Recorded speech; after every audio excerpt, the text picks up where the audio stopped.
L'Assemblée fédérale, nous étions dans un moment, j'allais dire, de quelques turbulences, et nous étions aussi prêts à changer d'une manière assez profonde le paysage de gestion de notre fédération. Le fiasco sud-africain a ébranlé l'édifice fédéral,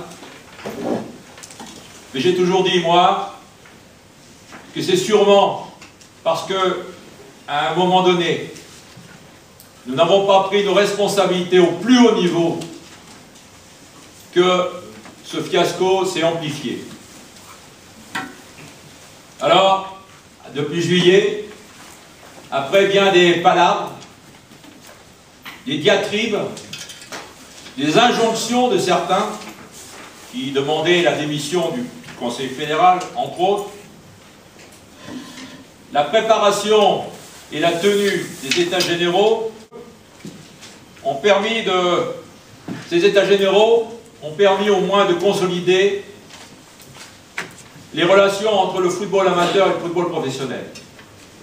Pour être depuis un certain temps au Conseil fédéral, je dois dire qu'il y avait peu de relations, si c'était des relations un peu d'opposition sur un certain nombre de dossiers. Et c'était des relations où il fallait négocier, éventuellement, tous les 2 ans, l'aide du football professionnel au football amateur. Grâce aux États généraux, et il faut rendre grâce à cette idée, eh bien, ça a permis de relancer ces relations, et c'est arrivé donc jusqu'à samedi dernier, où ça a permis de voter une loi cadre sur le nouveau projet de gouvernance de la fédération, autour de 5 axes. La démocratisation du système électoral fédéral, puisque à partir du mois de juin 2011,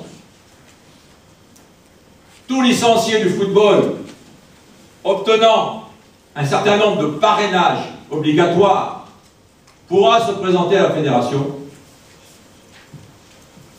Et deuxièmement, sur la base d'un scrutin de liste, c'est-à-dire qu'il faudra se présenter avec un groupe sous la définition un projet, un homme ou une femme et une équipe. Deuxième point, c'est, je dirais, une meilleure lisibilité de l'organisation du football français. La Ligue du football amateur s'occupe du football amateur. La Ligue du football professionnel s'occupe du football professionnel. Et la fédération, qui est au-dessus des 2 ligues, elle prend toutes les opérations transversales, toutes les opérations internationales et nationales, bien sûr avec l'équipe de France, avec la Coupe de France, avec les arbitres, etc., la DTN, etc., etc. Troisième point, c'est la création d'un comité exécutif restreint. En juin 2010, sera élue une liste, et cette liste comprendra 10 personnes. 10 personnes, dont le président, bien sûr, de la fédération, accompagné de 10 personnes qu'il aura choisies, sur les principes d'un projet, d'un homme et d'une équipe. Les 2 présidents des 2 instances professionnelles et amateurs se siégeront de droit. Donc ça fait 12 personnes pour gérer l'ensemble de la fédération. D'autre part, il a été dit, et il sera obligatoire, que les 4 premières personnes sur la liste soient déchargées de tout autre mandat pour se consacrer pleinement et uniquement à la gestion de la Fédération française de football. Quatrième point, il est institué une instance d'alerte et de contrôle, que l'on appellera la haute autorité du football.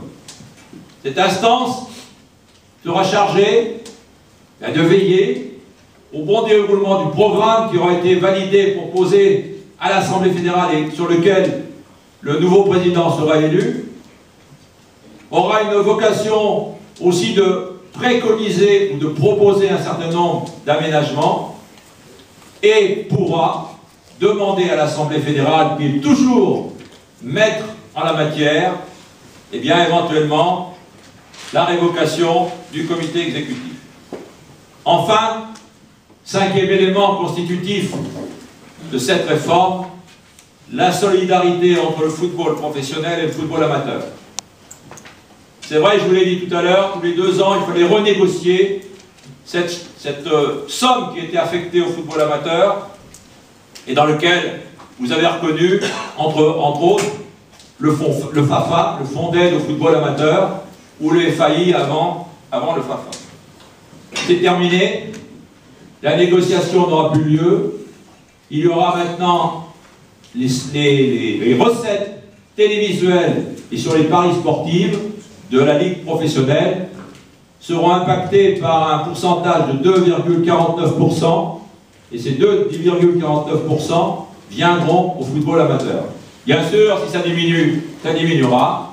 Si ça augmente, ça augmentera, et tant mieux pour le football amateur. Toutefois, nous avons décidé, nous avons validé le principe qu'il y avait un plancher en dessous duquel le football professionnel ne pouvait pas descendre, c'est-à-dire 10 millions d'euros. Aujourd'hui, la somme s'élève à 16 760 000 euros. Donc c'est la somme de base. Et bien évidemment, en dessous de 10 millions d'euros, il n'est pas question de diminuer. Voilà les grands principes qui ont mené cette réforme. Ce n'est pas une réforme, c'est presque une révolution. C'est un bouleversement total et complet. Ça bouscule l'organisation administrative habituelle issue de la loi de 1901, de la loi associative, d'actuellement du pouvoir associatif. Tout ça est bousculé, et bien sûr, on le sait, nous sommes regardés par d'autres grandes fédérations, notamment celles qui ont des professionnels, pour voir comment, eux, ils pourraient adapter ces textes. Il y a beaucoup de choses à voir. Ceci étant, nous voterons définitivement les textes, parce que là c'est une loi cadre, le 2 avril prochain. Donc ce seront les nouveaux statuts de la fédération. Et il y aura une élection le 18 juin prochain avec le nouveau système. Cette élection étant pour actuellement un peu plus d'1 an, puisque les élections normales ont lieu en décembre 2012. Ceci étant, on verra comment se prononcera le ministère des Sports par rapport à cette possibilité éventuelle, comme on l'a fait une autre fois, qu'il y ait une élection non pas sur 1 an, mais pour 5 ans, mais ça, c'est une autre histoire. Alors j'espère que, parce que pendant tout ce temps, je crois qu'on a oublié beaucoup le travail, on a eu beaucoup de discussions, on a eu beaucoup de coups fourrés, pour dire les choses comme elles sont, pour les dire en face. Et j'espère qu'on va rattraper un peu le temps perdu. Car le temps est perdu pour beaucoup de choses. Une fédération qui se retrouve sans directeur général, sans directeur technique national, qui est amputée d'un membre important de la DNA. Une fédération qui, K1, KA, était dans l'intérimaire. Bon, tout ça, ça ne peut pas faire fonctionner normalement une fédération aussi importante que la nôtre. Il nous attend des échéances extrêmement fortes. On ne va pas attendre encore quelques années pour préparer 2016, championnat d'Europe. On ne va pas attendre pour remettre un peu d'aplomb les finances fédérales. Aujourd'hui, nonobstant le fait de l'image du football français qui a été entachée d'une manière indélébile, c'est aujourd'hui la projection de 8 millions d'euros de perdus dans l'affaire.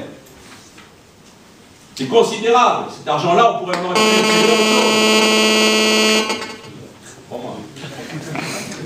il y a quelqu'un qui rentre? Ou alors c'est peut-être que je ne devrais pas dire ça. En tous les cas, je crois qu'on a beaucoup de choses à mettre en œuvre. Et aujourd'hui, il me semblait nécessaire et important de vous donner un petit peu très rapidement, bien évidemment, parce qu'il y aurait beaucoup de choses à dire, mais très rapidement, un peu une image de la grande maison dont vous faites partie, bien évidemment, et qui est votre maison. J'espère qu'on va retrouver un peu de sérénité, qu'on va s'attaquer aux vrais problèmes. Les enjeux sont difficiles et importants. Et si jamais on perd notre temps, c'est le football français qui risque d'en pâtir à tous les niveaux. À tous les niveaux. Voilà ce que je voulais vous dire concernant notre fédération.